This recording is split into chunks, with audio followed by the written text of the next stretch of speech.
Nous sommes dans la série des plantes exotiques envahissantes. Je vous amène devant mon Hedera, Helix Hedera, Hedera Helix. C'est un lierre. Ce n'est pas une plante exotique envahissante à Québec. Elle n'est pas encore considérée comme ça, mais elle l'est en Ontario et dans le sud du Québec et le nord des États-Unis. Donc, en fait, finalement, dans la zone un petit peu plus chaude que nous. Et on ne se cachera pas, les changements climatiques font que tranquillement, pas vite, notre zonage est en train d'augmenter. Et moi, je veux vous sensibiliser parce que c'est un sujet qui me touche beaucoup.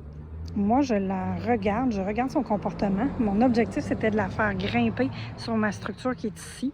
Elle ne grimpe pas.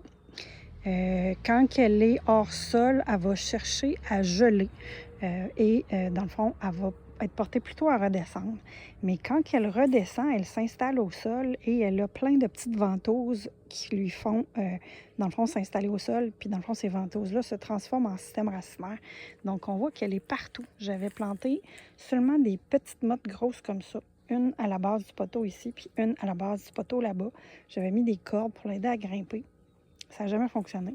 Mais par contre, au sol, là, regardez comment elle va bien.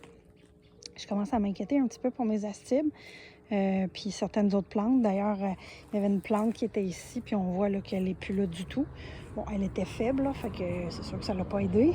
Mais sur Internet, c'est bien indiqué qu'en Ontario et au nord des États-Unis, elle étouffe vraiment les plantes qu'elle entoure, tout simplement.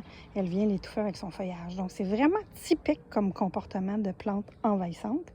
Et le principe de l'exotique envahissante, c'est qu'elle n'est pas native d'ici. Elle est native de l'Europe. Donc, moi, c'est une plante que j'ai décidé que j'allais éliminer cet été de sur mon terrain pour ne pas prendre le risque, même si elle n'est pas encore considérée exotique envahissante. Je ne veux pas faire partie du problème, je veux faire partie de la solution. Donc, le lierre va disparaître cet été.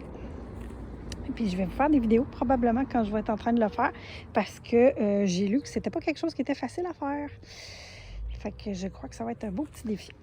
Alors, je vous invite à aller voir les autres vidéos de cette série des plantes exotiques envahissantes. Vous allez trouver plein de choses intéressantes.